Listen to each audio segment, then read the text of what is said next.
For someone who makes so much noise like President Ruto, I'd expect him to be outshining his peers. But guess what? This guy is literally the worst president in Kenyan history when compared to all the others. Let's have a look at this chart and I quote, "This is Kenya's GDP expansion in the first 3 years of each president. Jomo Kenyatta had 24.7%, which is expected. He started from nothing. Moi, who ruled for 24 years and we used to think was the worst amongst us, he has 30.2% growth. Mwai Kibaki, 42.5%, Uhuru Kenyatta 32.6%, William Ruto 15.1%. And this has been released by World Bank and IMF. This is not an internal polling company which can be bought and bribed. This is exactly how the data is. And it's no wonder he's getting 15% because he's focusing on projects that no one cares about. No one asked for housing, no one asked for SHA. In fact, Kenyans prefer private insurance to SHA. More so those who have pay slips. They'd rather go to Britam, Madison, Sigma, and so on. But long story short, I guess it's true what they always say. Empty debbers make the most... ... Number 2, you remember this woman who was hired to boo Wamatangi under the guise of the Women's Guild? Well, she now admits that they were hired to heckle. Here's the tip. Sidoi msupa hivi sasa nimewaletea ndio huyu hapa ati mnauliza kweli yako ati kama wanauliza kama unajua trend. Najua trend asante sana kwa chini. Nilikuwa nimenyamaza kiasi muendelee hivyo kunisupport. Na nitawekea account yangu hapo mtanga. Lao wanataka kujua uko unafanya nini kia. Ulikuwa unafanya nini Katono? Nilikuwa wera mama Simba. Boka doba.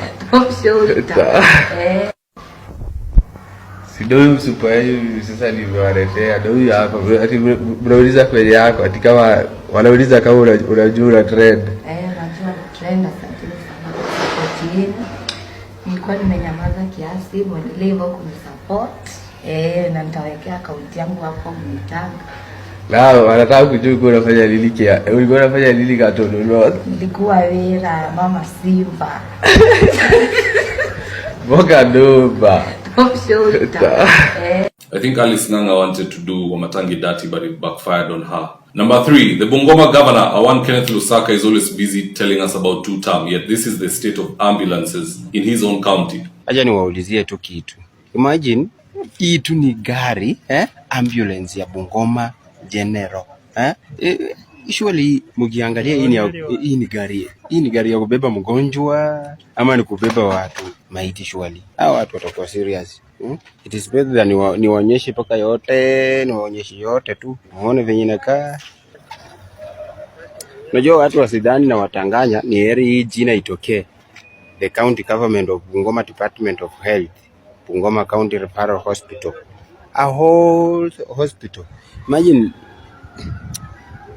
I can bet you that ambulance can kill someone who's injured, let alone transporting them from point A to B. Ngeno texted me over the weekend demanding that I explain myself in regards to the statement I made earlier when I said Ruto is arguably the worst president of all time in the history of this nation. So Samuel Ngeno, here are the few reasons why I believe your CIC could be the worst in history. Number 1, the president does what is important to him, not what is important to the people. And the best example of this is the housing project that he's obsessed with. Literally no one asked the president for houses, neither before elections nor after, but he still insists on it. Now the second reason why the current CIC goes down as the worst if he were to terminate his presidency as at now. I don't know if he can redeem himself moving forward, but either way, the second reason is corruption. JB Muturi the other day on Fixing the Nation exposed how Ruto had vested interest in the Adani deal, to the point that these guys were even trying to circumvent Treasury when $1 billion in the form of a grant was coming to Kenya. So that makes me wonder, why is $1 billion, which is around 139 billion Kenya shillings today based on the current exchange rate, that is money coming into this country in the form of a grant.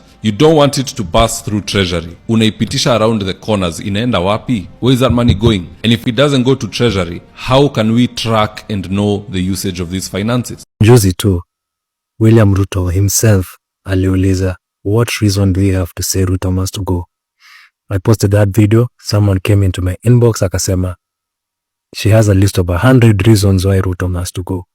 So this list comes from headlines and scandals related to this government since 2023. So I'm just going to read the entire list. Juni mingi I'll do it in parts. So this is part 1, 100 reasons why Ruto must go. Number 1, 104 billion on SHA system. Number 2, punitive tax on payslip, reducing disposable income. Number 3, bot university funding model. Number 4, state-sponsored goons and criminals. Number 5, slash budget on free primary feeding. Number 6, deny free primary and secondary school capitation. 7, Pegasus spyware software to spy on Kenyans. 8, manual withdrawal of 1.3 trillion at Treasury over 7 months. 9, Bill Gates livestock vaccine.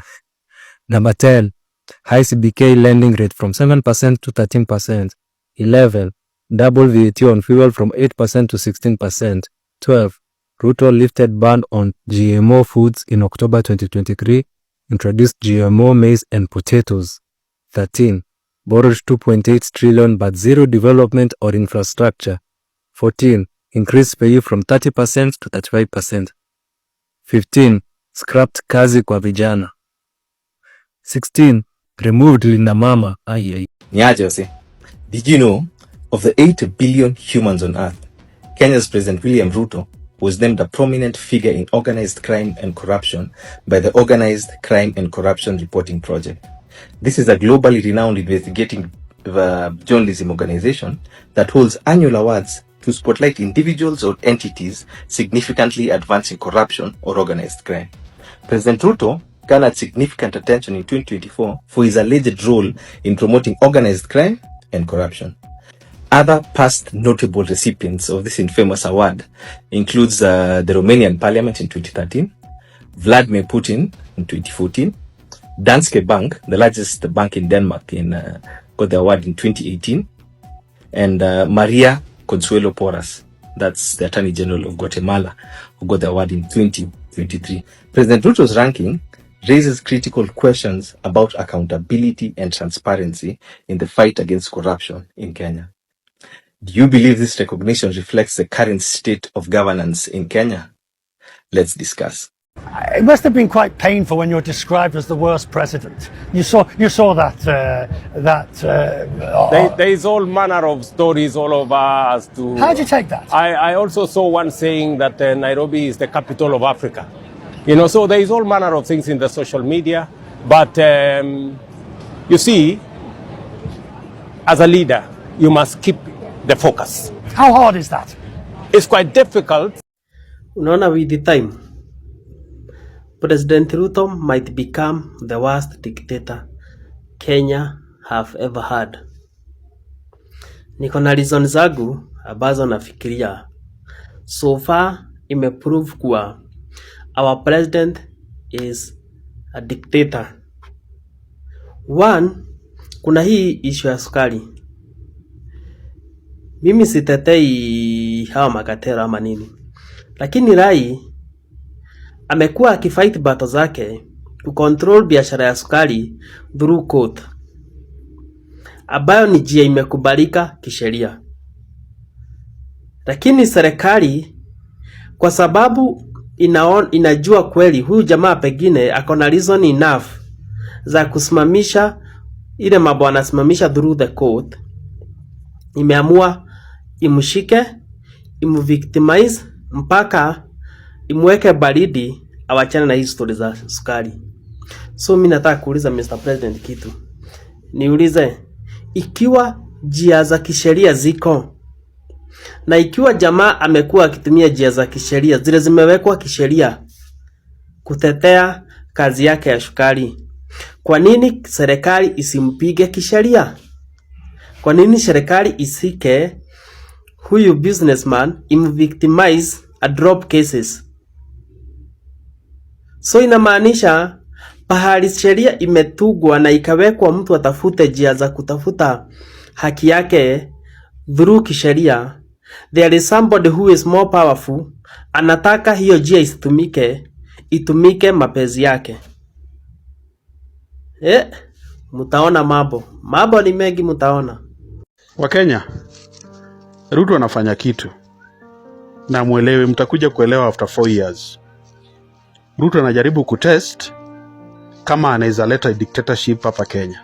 Azimio ilikuwa litmus paper.